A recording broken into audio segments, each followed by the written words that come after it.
Across London and the South East, this is Carlton, your weekday ITV.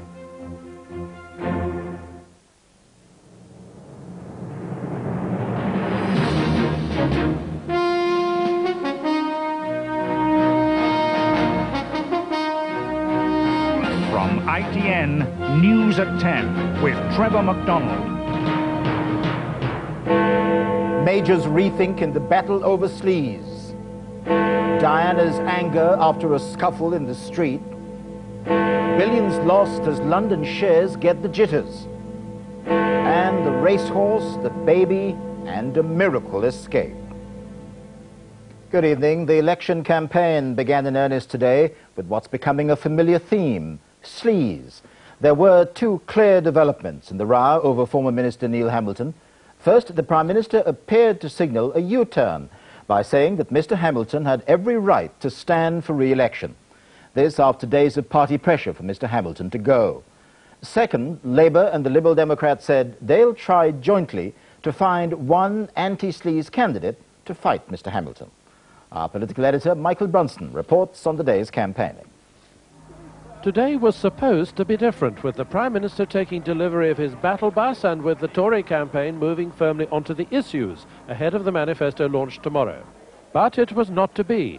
A pretty heavy-handed central office attempt over the weekend to dislodge Neil Hamilton hadn't worked, so Mr. Major, whose campaigning day included a visit to a do-it-yourself store, had to switch the tactics back to supporting Neil Hamilton until the Commons inquiry reaches a decision after the election. And if people had misbehaved, then it must be dealt with. But I am not going to bow to the witch hunt mentality of saying that anybody who faces unsubstantiated charges must leave public life, and no doubt in a small paragraph in a paper 6 months later, people will report that they were sorry the charges were untrue. The Liberal Democrats' theme of the day has been an attack on what they call punch and judy politics, the endless row between the Tories and Labour. But at the unveiling of a poster with that message, their campaign director, Lord Home, confirmed that they would now join forces with Labour on the sleaze issue and try to find an independent anti-sleaze candidate to stand against Neil Hamilton. This is very far from being a gimmick. I think it's quite important if people are going to be faced in what is ostensibly a safe Tory seat with a Conservative candidate who many Conservatives think should stand down in the light of his own admissions. It's a question really of, are we able to rally the general feeling in the constituency against him?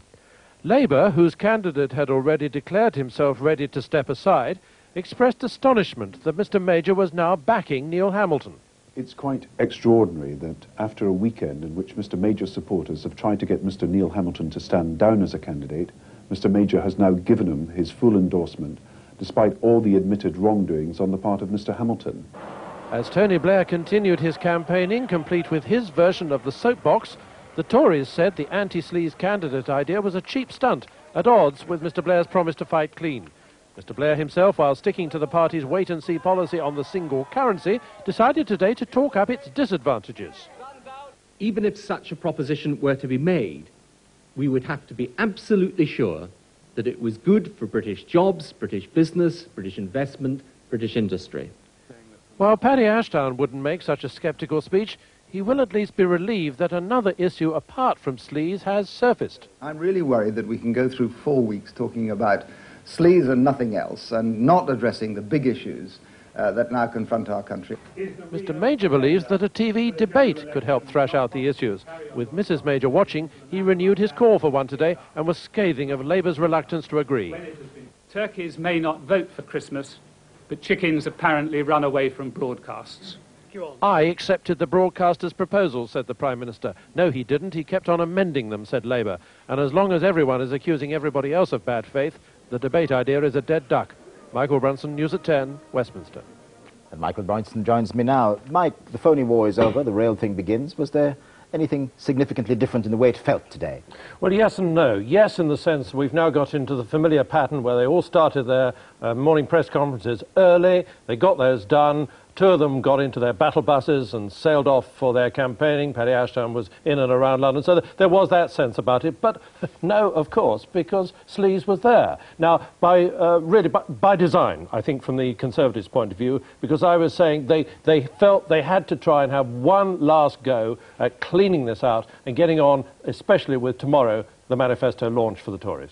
So is that the surprise tomorrow, or is there any surprise tomorrow? Well, it's curious in a way. They, of course, want to make it sound interesting. And so they're talking, for example, tonight about this being the boldest and most far-reaching programme any party has put forward for decades. On the other hand, they don't, in a sense, want to frighten the children and the horses. And so they are saying this is the next stage of conservatism. So it's the development of some familiar themes. Now, for example, as we've seen already in the ideas for how they're going to handle pensions, they want the idea that you are responsible for your own pension, even if part of the money comes from the state. And so ideas like that will be there. They're talking very much